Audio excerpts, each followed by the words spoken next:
Bismillahirrahmanirrahim. Assalamualaikum warahmatullahi wabarakatuh. Alhamdulillahirabbil alamin. Assalatu wassalamu ala asyrafil anbiya'i wal mursalin wa ala alihi wa ashabihi ajmain, amma ba'd. Para pemirsa sekalian dimanapun berada, alhamdulillah pada kesempatan malam hari ini kita bisa berjumpa kembali dalam pengajian Tarjih Muhammadiyah yang insya Allah pada malam hari ini kita sudah dibersamai oleh Ustadz Dr. Ruslan Faryadi, SAG MSI, yang alhamdulillah beliau belum lama ini baru saja dikukuhkan ya, sebagai doktor di bidang psikologi pendidikan Islam. Jadi pertama saya pribadi mengucapkan selamat Ustadz atas gelar doktornya. Kemudian salawat dan salam semoga senantiasa tercurahkan kepada junjungan kita Nabi besar Muhammad Sallallahu Alaihi Wasallam.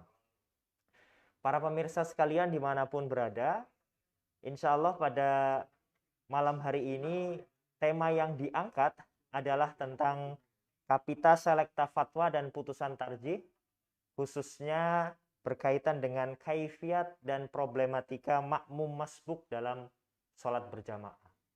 Kita tentu sebagai muslim ya, terutama ketika melaksanakan sholat berjamaah seringkali menghadapi dan mengalami barangkali masbuk dalam sholat berjamaah, dan seringkali kita bingung bagaimana sebenarnya cara kita kemudian masuk dalam jamaah tersebut. Kita melihat barangkali ada orang yang masbuk lalu kemudian menarik jamaah yang sudah hadir terlebih dahulu ke belakang, ya.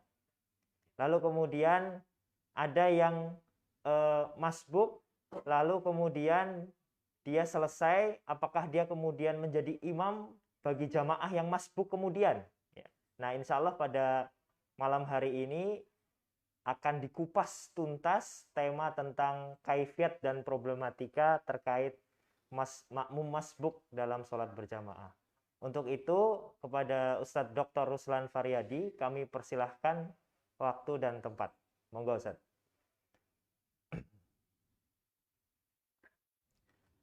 Assalamualaikum warahmatullahi wabarakatuh. Waalaikumsalam warahmatullahi wabarakatuh. Alhamdulillahilladzi hadana likitabih wa faddalana ala sairil umam bi akrami ahbabih. Hamdan yastajlibul mardubi min ridhaih wa yasta'tiful mahzuna min ataih. Asyhadu an la ilaha illallah wahdahu la syarikalah wa asyhadu anna Muhammadan abduhu wa rasuluhu la nabiyya wa la rasula ba'dah, amma ba'd. Jamaah sekalian dimanapun berada, dan segenap bapak-bapak, ibu-ibu, rekan-rekan, dan seluruh pemirsa yang berbahagia rahimakumullah. Dalam kesempatan ini, dalam waktu yang cukup singkat, kita akan coba memahami tentu lebih dalam dan lebih argumentatif terkait dengan kaifiah sholat masbuk serta berbagai macam problematika yang muncul seputar sholat masbuk itu. Sebelum kita masuk pada inti persoalan, tentu saya ingin memberikan satu pengantar sehingga nanti pengantar ini bisa dijadikan sebagai pijakan, sebagai sesuatu yang mendasari segala praktek ibadah ritual yang tentu masuk kategori ibadah mahdhah. Maka saya bagi menjadi dua bagian. Pertama pengantar, nanti saya sedikit sekilas saja menyampaikan tentang prinsip dan hakikat sholat yang tentu memiliki korelasi atau hubungan yang sangat-sangat erat dengan berbagai hal dalam pelaksanaan ibadah sholat kita, termasuk persoalan-persoalan seputar sholat masbuk. Kita tahu bahwa ibadah sholat sebagai ibadah mahdhah tentu prinsip dasarnya adalah tawaf, al-man wal hadr. Artinya bahwa segala hal yang kita lakukan, yang kita ucapkan, dan yang kita praktekkan, itu harus berdasarkan dalil-dalil yang ada. Sesuai dengan isyaratun nas. Bahkan juga ada ibaratun nas dalam hadis-hadis Nabi Shallallahu Alaihi Wasallam. Kalau secara umum misalnya man amila amalan laisa alaihi amruna fahuwa raddun misalnya. Atau yang lebih spesifik hadis Nabi shollu kama ra'aitumuni ushol. Baik itu pada sholat munfarid, sholat berjamaah, termasuk ketika seorang atau beberapa makmum masbuk akan masuk dalam bagian dari jamaah itu. Kemudian yang kedua, hakikatus sholah itu penting. Nah, kalau kita melihat dan mengkaji hadis-hadis Nabi yang berbicara tentang hakikat sholat ini, maka menjadi sangat-sangat spesial dan sangat-sangat membutuhkan perhatian lebih dalam melakukan dan mempraktikkan ibadah sholat. Karena sholat itu adalah fondasi agama kita. Maka segala hal yang kita lakukan harus berdasarkan apa yang menjadi kewenangan dari syari itu. Kita tahu juga sholat itu sebagai perjanjian kita dengan Allah secara langsung. Al-ahdul ladzi bainana wa bainahum as-shalah. Maka ketika kita melaksanakan sholat secara sempurna, maka hakikatnya kita serius dalam melakukan perjanjian dan memperbaharui perjanjian kita dengan Allah. Termasuk sholat itu sebagai identitas kemusliman kita. Nah, ini juga menjadi satu hal yang sangat penting. Belum lagi nanti sholat itu sebagai perisai dari kemungkaran seperti Al-Ankabut 45 yang sangat populer itu. Inna sholata tanha 'anil fahsya'i wal munkar. Dan tidak kalah pentingnya lagi adalah sholat itu barometer amal. Dari berbagai varian atau versi hadis yang berbicara tentang sholat sebagai barometer amal, saya ingin mencoba menggunakan riwayat Nasa'i karena memiliki satu kata kunci yang sangat penting untuk memahami persoalan ini. Di mana dalam hadis riwayat Nasa'i itu dikatakan bahwa Rasulullah SAW bersabda, Inna awwala ma yuhasabu bil 'abd yaumal qiyamah min 'amalihi sholatuhu. Bahwa amal yang pertama kali akan diperhitungkan, dihisab pada hari kiamat dari amalia seorang hamba itu adalah sholatnya. Fa'in soluhat, nah ini kata kuncinya. Jika sholat seorang itu baik, berkelayakan, berkualitas, faqad aflaha wa anjah. Maka dia akan menghadapi, mengalami, dan memperoleh satu kesuksesan yang sangat-sangat cemerlang. Pertanyaannya adalah bagaimana supaya sholat kita itu soluhat? Kalau ingin sholat kita itu soluhat, paling tidak ada 5 aspek yang harus kita perhatikan betul. Pertama tentu adalah hibzun niyah, karena niat itu ruhul amal. Yang kedua adalah hibzu waktiha, menjaga waktunya. Nah, ini terkait dengan pembahasan kita, sholat masbuk ini, hibzu kaifiyatiha ini. Kita harus benar-benar menjaga tata caranya. Termasuk ketika kita menjadi makmum yang masbuk. Ada mekanismenya. Ada regulasi syar'inya di situ. Yang kita tidak bisa kemudian seenaknya. Nah, kemudian hibzun nawafil untuk menyempurnakan celah-celah kekurangan ibadah sholat wajib kita. Dan kemudian yang terakhir yang juga memiliki korelasi hubungan dengan masbuk ini adalah hibzul jamaah. Nah, maka ketika kita menjaga 5 aspek ini, insya Allah sholat kita itu menjadi soluhat. Nah, barulah kita masuk pada persoalan sholat masbuk ini.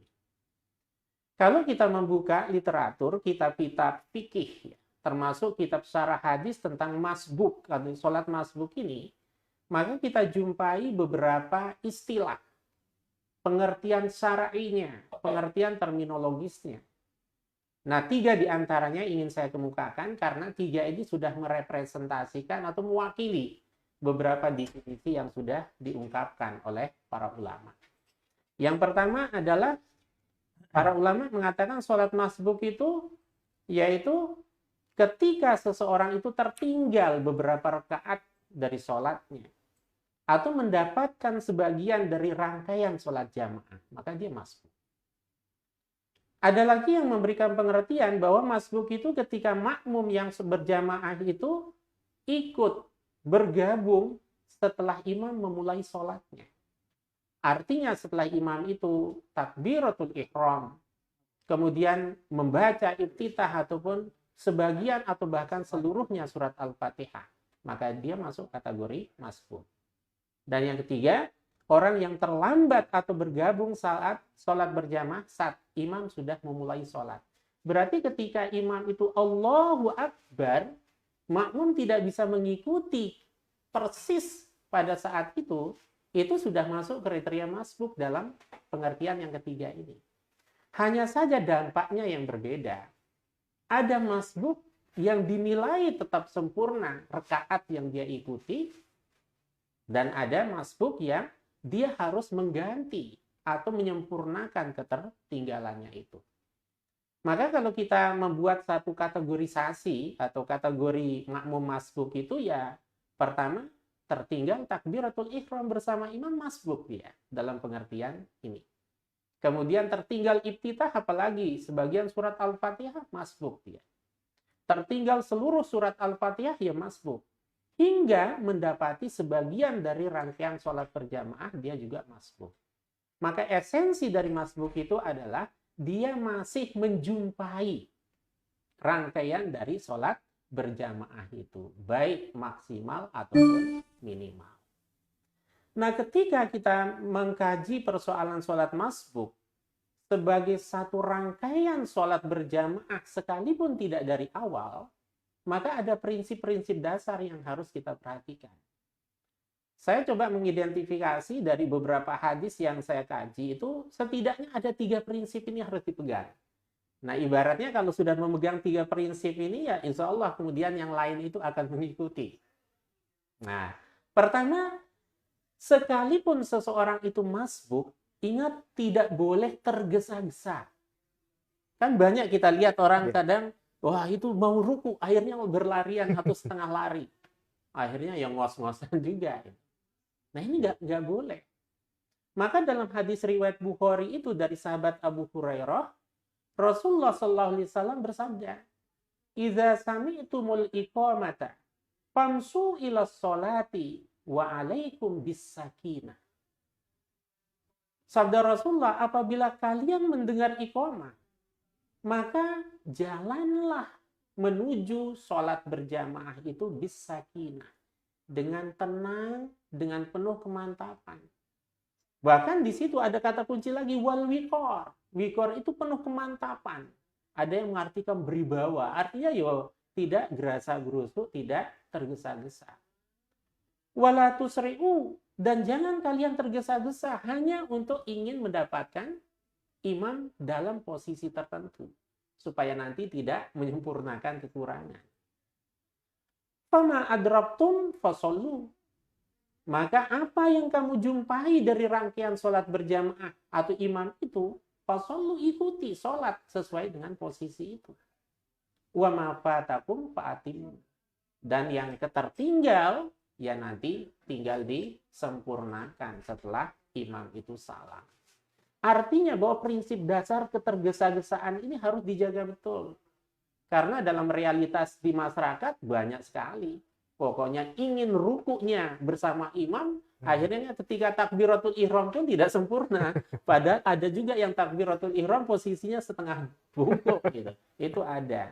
Nah, ini orang yang tidak menjaga prinsip. Lalu yang kedua ada riwayat Ahmad ini. Dalam riwayat Ahmad ini sangat-sangat mengerikan kalimatnya. Karena Nabi bersabda, aswa'un nasi sariqatan alladzi yasriku min sholatihi. Kalau kita terjemahkan dengan bahasa gaulnya, ya pencuri kakap itu adalah orang yang mencuri dalam sholatnya. Sejelek-jelek pencuri adalah orang yang mencuri dalam sholatnya. Sehingga sahabat bertanya, loh kok ada orang pencuri sholat ya? Dan bertanya, wa kaifa yasriku min sholatihi? Wahai Rasulullah, gimana orang itu bisa mencuri sholatnya? Maka Nabi menegaskan, qala la yutimmu ruku'aha wala sujudaha. Dia tidak sempurna dalam ruku dan sujudnya. Dan ini seringkali terjadi hanya karena semangat matematisnya, ingin menjumpai dan kalkulatif. Itulah bahayanya kalau kita ibadah secara kalkulatif, cenderung menjadi perhitungan, tidak ihsan, tidak ikhlas kita dalam melaksanakan itu. Termasuk kalimat la yuqimu solbahu firruku. Ketika ruku itu tidak benar-benar rata tulang punggungnya itu. Wasujud begitu juga dalam sujudnya. Ini dikatakan sebagai aswa. Di sini ada sungguhnya beberapa video yang ingin saya tampilkan sungguhnya. Kemudian yang kedua, prinsip bagi makmum yang masbuk itu adalah segera bertakbiratul ihram. Artinya bahwa orang itu melaksanakan rangkaian dari jamaah yang dia temukan itu tetap harus diawali dengan takbiratul ihram. Tidak bisa Allahu Akbar langsung ruku misalnya, atau Allahu Akbar langsung sujud. Seolah-olah itu takbir intiqal, bukan takbiratul ihram. Maka harus takbir, yaitu takbiratul ihram. Sesuai dengan hadis Bukhari Muslim, idza kunta ila sholati fakabbir tsumma qra' ma tayassara ma'aka minal Qur'an. Kalau kita buka syarahnya hadis ini, maka di situ fakabbir itu adalah takbiratul ihram. Nah, kemudian kita lihat beberapa hadis Nabi. Maka penjelasannya begini. Apabila seseorang itu terlambat melaksanakan sholat berjamaah dan imam dalam posisi ruku, sujud, atau posisi lainnya, maka hendaklah pertama takbiratul ihram secara sempurna. Maka tidak boleh tergesa, itu juga masuk di situ. Jadi langsung Allahu Akbar. Benar-benar takbiratul ihram, baru kemudian menyesuaikan sesuai dengan keadaan imam itu. Maka dalam beberapa kitab yang menjelaskan tentang persoalan ini, termasuk misalnya dalam kitab Al-Qaulul Muhibbin fi Akhta'il Musallin, itu dikatakan, wa min akhta'il masbuqina fi sholatil jama'ati ayyastabila an takbiratul ihram. Di antara bentuk kesalahan orang masbuk itu adalah dia itu berupaya cepat-cepat untuk takbiratul ihram fil qiyam. Tam'an fi idrakir ruku, semata-mata karena ingin mendapatkan rukunya imam. Likaya khalaqal rok'ah. Ya, likaya yakhluqul rok'ah di situ, supaya dia itu menjumpai satu ruku, satu rakaat itu. Fayahti bitakbirati wa huwa nazilun lirruku. Lalu dia melaksanakan takbiratul ihram itu pada saat dia sudah mau ruku itu. Jadi ada orang Allahu Akbar akhirnya setengah bungkuk. Nah, itu tidak boleh.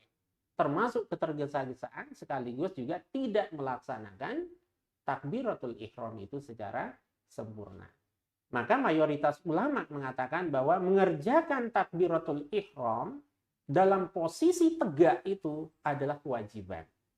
Artinya harus takbiratul ihram itu dengan sakinah wal waqar itu, dengan kemantapan, dengan ketenangan, bukan dengan ketergesa-gesaan.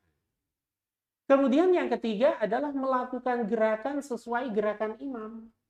Ini prinsip yang harus dijaga. Sesuai dengan hadis Tirmizi yang mengatakan dari Mu'az bin Jabal, "Idza ata ahadukumus sholata wal imamu ala halin falyasna kama yasnaul imam." Apabila kalian itu mendatangi sholat, artinya ingin melaksanakan sholat berjamaah, dan imam itu dalam posisi tertentu, falyasna, maka dia harus melakukan kama yasnaul imam, sebagaimana yang sedang dilaksanakan oleh imam. Nah, ini artinya sudah sangat jelas sekali. Sebab dalam realitas di masyarakat kita, misalnya imam sedang sujud, ada orang masbuk, dia diam aja kan, berdiri itu. Nunggu imamnya berdiri. Nah, ini kesalahan-kesalahan yang sering kita jumpai. Padahal dalam hadis Nabi tegas, kalau imam dalam keadaan tertentu, maka langsung takbiratul ihram, lalu langsung melakukan itu. Kalau sujud, kharru sujjadah.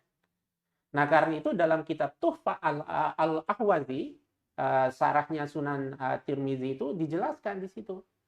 bahwa yang dimaksud dengan ala halin dalam hadis ini adalah keadaan berdiri, keadaan ruku, keadaan sujud atau duduk dari imam, maka falyasna. Nah, maka di sini falyasna itu artinya bahwa makmum yang masbuk itu harus menyesuaikan dengan apa yang dilakukan oleh imam. Nah, karena itu dalam riwayat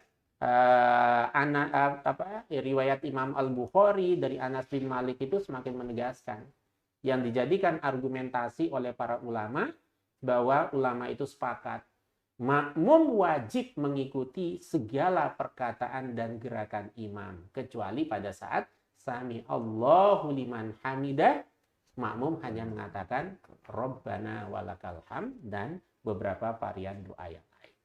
Nah, sekarang kita masuk pada persoalannya, problematikanya. Problematika yang pertama adalah bagaimana cara kita, kalau misalnya ada orang, karena masbuk itu bisa artinya mengikuti imam yang sholat jamaah itu, bisa juga kan artinya ada orang yang ingin dijadikan imam. Nah, bagaimana caranya? Maka kalau berdasarkan hadis Nabi itu, salah satu cara yang ideal itu adalah posisi kita. Maka dalam hadis, beberapa versi hadis itu dijelaskan, ketika ada seorang imam, lalu kita ingin bergabung, kalau satu makmum, maka langsung di samping kanan sang imam. Bukan di belakangnya, tapi sejajar dengan imam. Maka ini memberikan isyarat bahwa orang itu ingin berjamaah.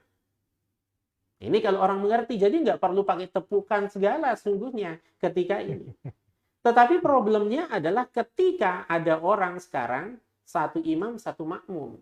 Lalu datang jamaah yang satunya. Bagaimana caranya?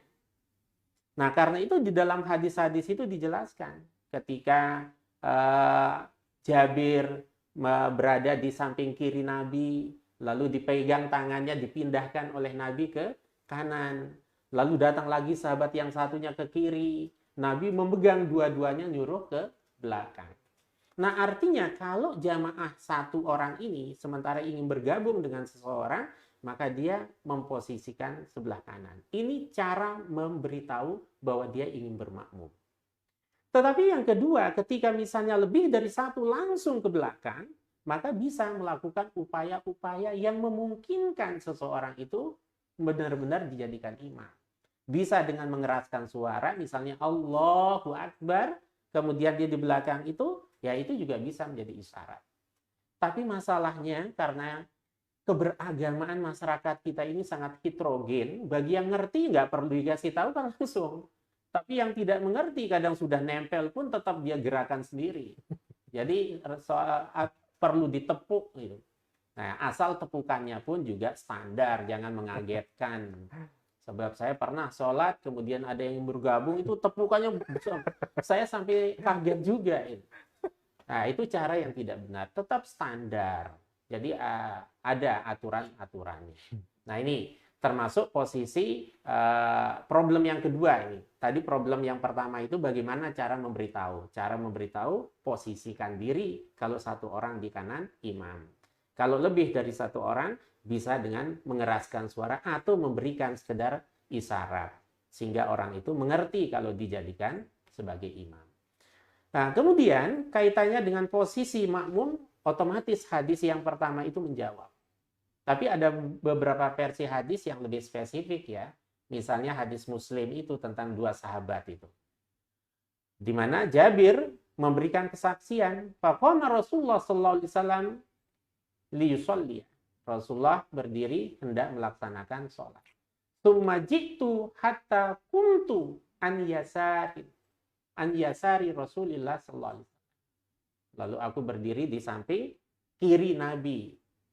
Fa akhadha bi yadi fa adarani hatta aqamani ayyaminihi. Jadi begitu dia berdiri di kiri, kemudian dipegang oleh Nabi, diposisikan sebelah kanan. Summa ja'a Jabbar bin Sakhr. Kemudian datang Jabbar. Fatawadda'a summa ja'a faqama yasari Rasulullah. Tahu karena Jabir itu di kanan, dia kemudian di kiri Nabi. Nah, lalu dipegang dua-duanya oleh Nabi sallallahu alaihi wasallam untuk diposisikan di belakang. Nah, hadis-hadis ini kemudian menjadi salah satu argumentasi tentang kebolehan menarik itu.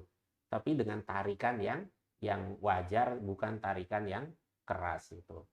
Nah, ternyata apa yang dilakukan oleh Nabi, praktik Nabi dan para sahabat itu pun menjadi sesuatu yang ditradisikan, sesuatu yang dipraktikkan secara turun-temurun oleh para sahabat. Termasuk misalnya praktik Umar bin Khattab, seperti yang diriwayatkan dalam Muwatta'nya Imam Malik itu. An Ubaidillah bin Abdillah bin Utbah an abihi annahu qala dakhaltu ala Umar bin al-Khattab bil hajirah fawajadtuhu yusabbihu fakumtu wara'ahu. Nah, dia kemudian ada di belakangnya faqarrabani hatta ja'alani hiza ayyamini. Kemudian diletakkan sebelah kanannya. Persis seperti hadis Nabi sallallahu alaihi wasallam. Kemudian problem yang ketiga adalah posisi makmum masbuk lebih dari satu. Berdasarkan hadis Muslim dari Jabir, kemudian juga praktek dari Umar bin Khattab radhiyallahu an, maka intinya kalau misalnya ada makmum masbuk. Makmum masbuk yang pertama ini satu orang, kemudian muncul tambahan satu orang, maka tadi saya katakan boleh kemudian memberikan isyarat kepada makmum yang ada di kanan itu untuk mundur. Tidak harus ditarik. Atau yang kedua, bagi yang mengerti ketika ada makmum yang bergabung, makmum yang kedua ini cukup Allahu Akbar di belakang imam. Maka kemudian makmum yang di kanan imam itu mundur dengan sendirinya. Nah, itu idealnya. Tetapi ketika jamaah masyarakat kita itu heterogen pemahaman keagamaannya, ya tentu ada cara-cara lain yang diperbolehkan. Nah, karena itu di sini banyak penjelasan terkait dengan itu. Nah, persoalannya muncul sekarang dalam prakteknya. Terkadang kalau ada misalnya satu makmum bersama seorang imam sholat, lalu bergabung satu makmum berikutnya, apakah imam yang maju atau makmumnya yang mundur? Berdasarkan hadis ini, Imam Al-Mawardi, Ibnu Abidin, kemudian Imam As-Syaukani mengatakan bahwa yang masyru' itu adalah makmumnya yang mundur, bukan imamnya yang maju. Itu secara kondisi normalnya. Jadi jangan sampai kemudian imamnya yang didorong atau maju, tapi makmum sungguhnya. Tetapi dalam kondisi-kondisi tertentu terkadang kalau misalnya makmumnya mundur, ternyata di belakangnya sudah tangga misalnya sulit, yaitu menyesuaikan. Nah, ini tentu asal itu masih di luar sholat, bukan bagian dari rangkaian sholat. Kemudian problem yang keenam, bagaimana jika imam itu maju? Tadi terjawab dengan sendirinya. Sebab apa? Memang ada beberapa hadis riwayat Ibnu Huzaimah, kemudian ada hadis riwayat Tirmizi, ternyata problem gitu. Hadis yang riwayat Tirmizi itu ada persoalan terkait dengan validitas hadisnya, kesohihan hadisnya. Hadisnya dhaif yang mengatakan bahwa imam itu yang maju. Kemudian ada lagi hadisnya Ibnu Huzaimah di situ. Ternyata hadisnya Ibnu Huzaimah ini syadz dia. Mukhalafatus thiqah, bertentangan dengan hadis yang lebih kuat riwayat Muslim. Sehingga para ulama memahami bahwa yang masyru' itu adalah ketika ada tambahan makmum yang tadinya awalnya satu, maka makmum yang pertama itu mundur bergabung dengan makmum baru di belakang imam. Itu prinsipnya. Lalu yang berikutnya, bagaimana kalau seorang makmum masbuk itu tidak sempat membaca doa iftitah, bahkan surat Al-Fatihah? Ya nggak apa-apa. Ketika memang dalam kondisi seperti itu. Nah, karena itu khusus bagi makmum yang masbuk, itu yang terpenting hendaknya segera dia melaksanakan takbiratul ihram. Kemudian fal yasna kama yasnaul imam. Dia melakukan gerakan sebagaimana gerakan imam. Kalau misalnya imamnya itu menuju kepada gerakan ruku, maka takbiratul ihram lalu ruku. Tidak bisa lagi dan tidak ada kesempatan membaca iftitah termasuk membaca Fatihah itu. Itu dasarnya adalah menggunakan hadis riwayat Tirmizi dari Mu'adz bin Jabal.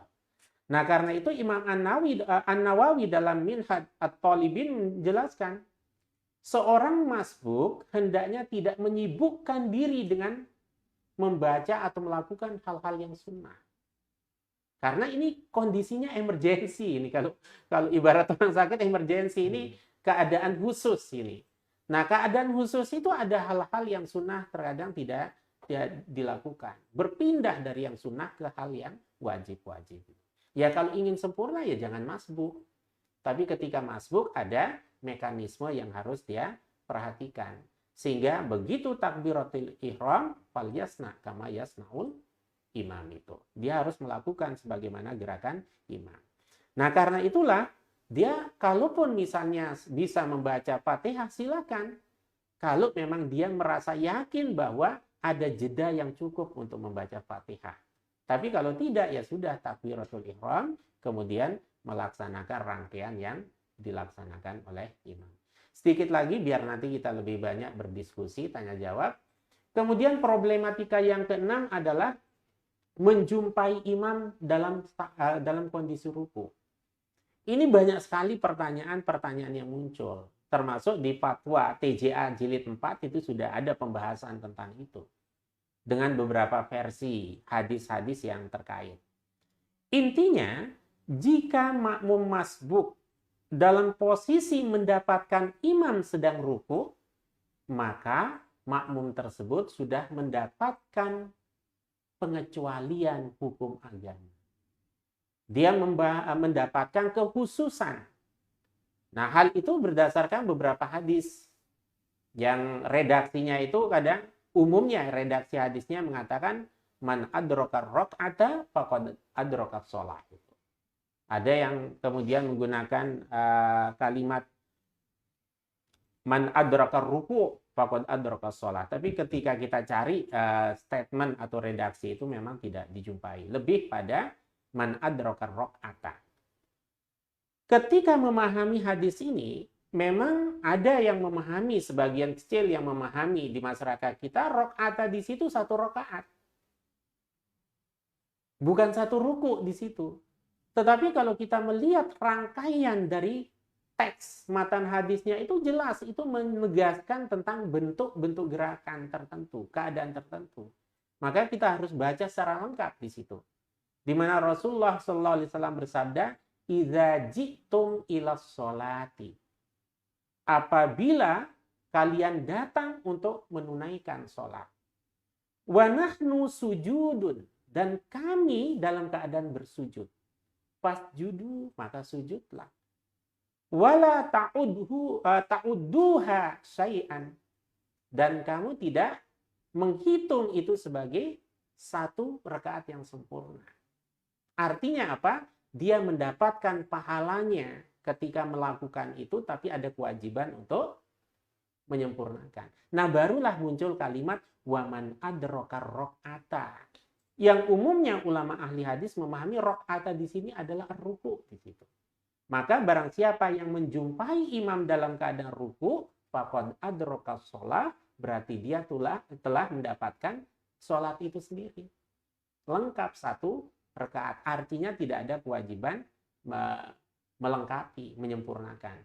Nah, hadis ini ada dua kandungannya sungguhnya. Yang pertama adalah makmum yang datang terlambat atau masbuk harus langsung takbiratul ihram dan langsung mengikuti gerakan ini. Kandungan yang kedua adalah makmum yang sempat mendapatkan ruku bersama imam secara sempurna ya, bukan tergesa-gesa mendapatkan ruku padahal imamnya sudah Sami Allahu liman hamidah misalnya. Sudah mulai gini baru kemudian dia ikut. Nah, ini yang sering kali terjadi. Jadi benar-benar mendapatkan rukunya imam. Pertanyaannya kemudian sebagai problem yang ketujuh, bagaimana dengan perintah kewajiban membaca Fatihah itu?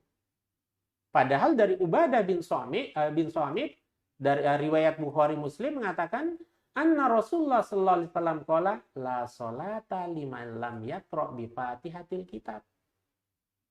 Maka para ulama ahli hadis menjelaskan hadis ini tidak bertentangan dengan hadis tentang masbuk tadi itu. Ya, tidak bertentangan terkait dengan tidak ada atau ada rukhsah, ada keringanan agama bagi orang yang mendapatkan imam dalam keadaan ruku dan tidak sempat membaca Fatihah tetap sempurna satu rakaatnya itu. Ini tidak bertentangan dengan hadis ini.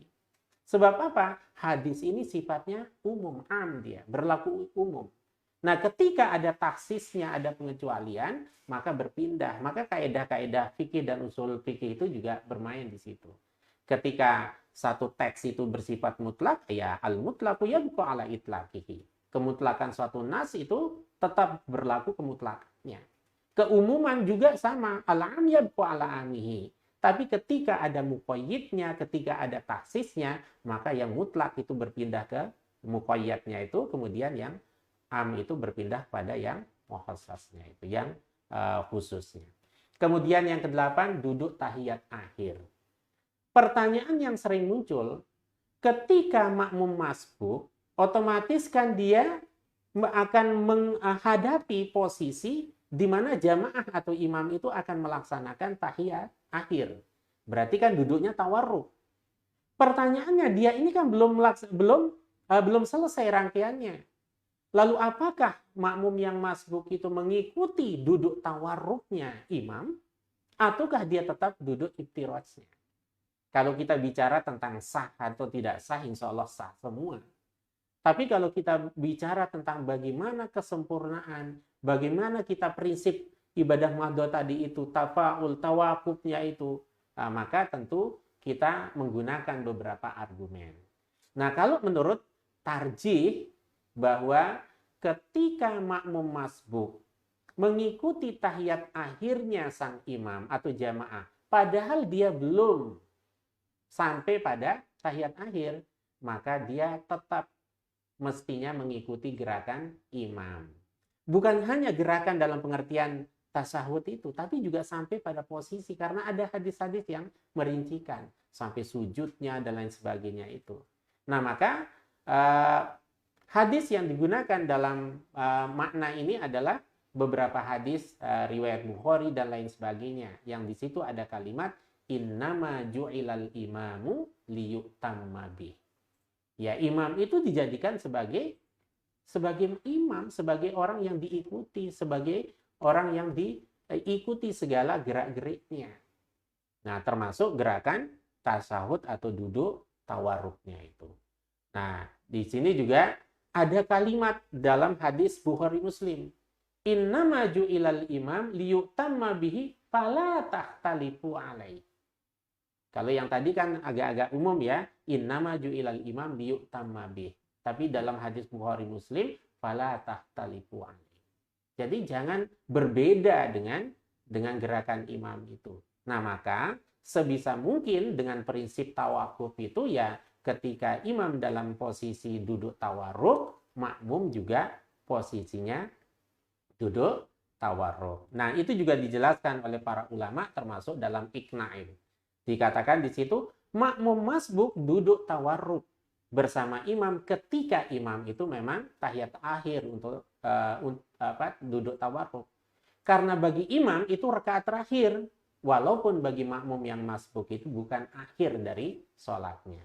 Nah, karena itu prinsip innama ju'ilal imam liyutamma bihi fala tahtalifu alaihi itu juga salah satu komponennya adalah mengikuti posisi duduknya imam. Yang terakhir, yang tadi sempat disinggung oleh Ustaz Niki Alma, bagaimana dengan jamaah musalsal? Jadi ada makmum masbuk, misalnya ada 3 orang masbuk pas berderetan gini. Begitu imam sudah salam atau jamaahnya sudah selesai, otomatis kan yang 3 ini menyempurnakan kekurangannya. Nah, biasanya ada yang kemudian ada yang maju 1 orang untuk dijadikan imam. Dia berkreasi atau berupaya menjadi maju untuk imam. Atau yang kedua, dia misalnya ini ada orang yang ingin dijadikan imam, otomatis 2 orang ini mundur sehingga dia memposisikan si fulan ini menjadi imam. Bagaimana prinsip-prinsip dan hadis terkait dengan hal itu? Kalau kita membaca hadis Bukhari dari Abu Hurairah idza sami'tumul iqamata famsu ila sholati wa 'alaikum bisakinati wal waqar wa la tusri'u. Ya, kalimat fama adraktum fasallu wa ma fatakum fa'atimu. Jadi kewajiban orang sholat masbuk itu adalah menyempurnakan kekurangan. Karena hakikatnya orang masbuk itu sudah berjamaah dia. Sudah berjamaah. Kecuali kalau ada orang masbuk, ada jamaah baru yang ingin bergabung, ya nggak masalah. Tapi ketika dia sama-sama masbuk, hakikatnya ini berjamaah dia. Nah, maka ketika sudah berjamaah, tugasnya adalah wa ma fatakum fa'atimu. Yang tertinggal itu tinggal disempurnakan. Maka Majelis Tarjih dalam fatwanya itu menegaskan itu, bahwa makmum yang masbuk bersama-sama itu, atau beberapa orang yang masbuk itu, tidak ada dalil dan tidak ada kemasruhan untuk mendelegasikan salah seorang di antara mereka menjadi imam. Kenapa? Karena hakikatnya tiga-tiganya itu sudah melaksanakan sholat berjamaah. Yang tugasnya menurut hadis Bukhari itu tinggal menyempurnakan, melengkapi kekurangan dari sholat masbuknya itu. Saya kira ini sebagai pengantar sekaligus juga uraian singkat mungkin terkait dengan problematika sholat masbuk. Tentu banyak hal-hal yang nanti kita diskusikan atau ditanyakan, monggo dipersilahkan. Dari saya cukup sekian, saya kembalikan ke moderator atau pembawa acara.